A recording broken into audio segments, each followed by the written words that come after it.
Hello there, my name is John and I am a nobody.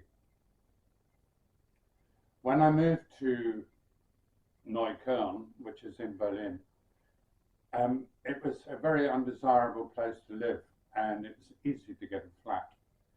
I think things have changed now, but at the time it was considered a multicultural place to live and was undesirable, let's put it that way. Now, when I moved into a flat, an apartment with my charming wife, we were moving in, we were both doing a lot of paintings, and so we had a lot of paintings to move into the flat. As we were taking the stuff upstairs to the second floor, we met the neighbors very briefly from the first floor who were moving out, and they smirked at us.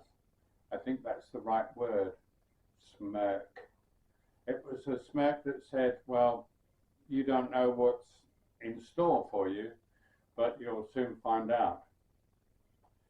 Anyway, we did soon find out. The house had a very strange acoustic, so you could hear everything, especially the live music, which they did in the restaurant at the ground floor.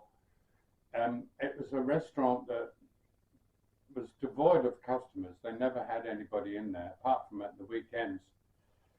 They had lots of people in there who would arrive in black German expensive cars with tinted windows, and the place would be rocking with live music. I was doing a lot of live music myself at the time, and I know that the Germans were very adamant that you should not have live music after 10 o'clock in the evening. Well, the restaurant started doing live music at 10 o'clock in the evening, and they went on till about 3 in the morning, and it was very loud. Even on the second floor you could hear every single note.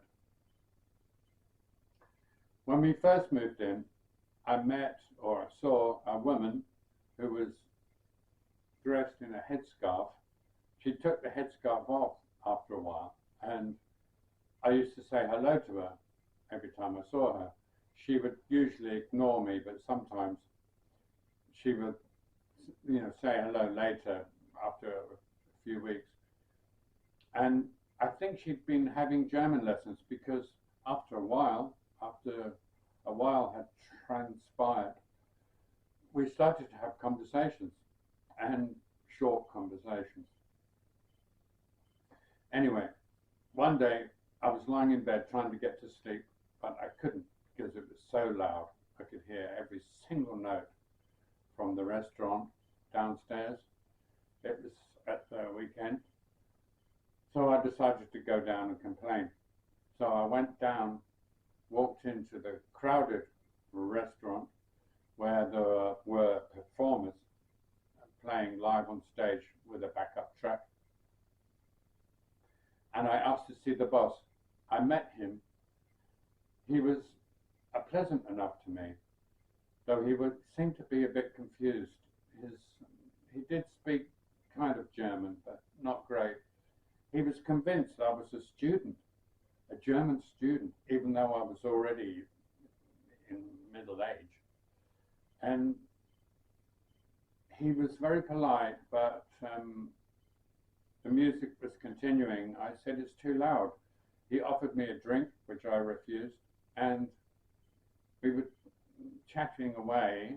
I told him I was English. His whole demeanor changed as soon as I said that, because he was from Kosovo, and the Brits had been in Kosovo during the war. So we were talking, and this young guy came up to me.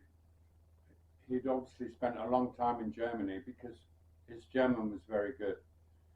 And he walked up to me, and I, explained why I was complaining.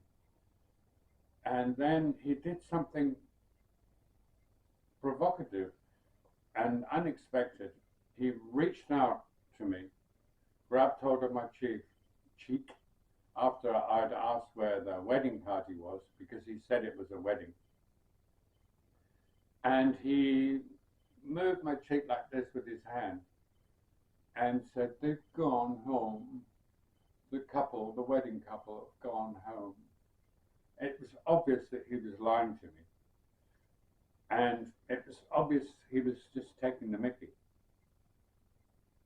Anyway, months later, I lived in, well, yeah, reserved fear that there would be a knock on the door and somebody would say, "Are you the person that complained recently?" And it was not nice to live under that feeling. Anyway, months later, I returned home and I saw the woman without the headscarf, and she was sobbing on the stairs.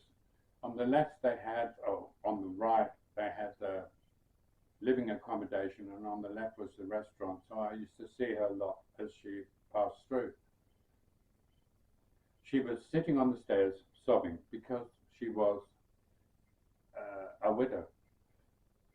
Her husband, who had run the restaurant, the man I met, had gone to Albania because they weren't from Kosovo. That was just a ruse to get them a certain status so they would be accepted as refugees. She was crying because he'd gone to Albania and he'd been at a live music event, and somebody had walked up to him from behind and shot him in the back of the head. So it was very sad. I did my best to comfort her, but then the whole truth came out about them not being from Kosovo and being from Albania. So the moral of this story, if there is one, is that if you're going to hold a sign that says refugees are welcome here,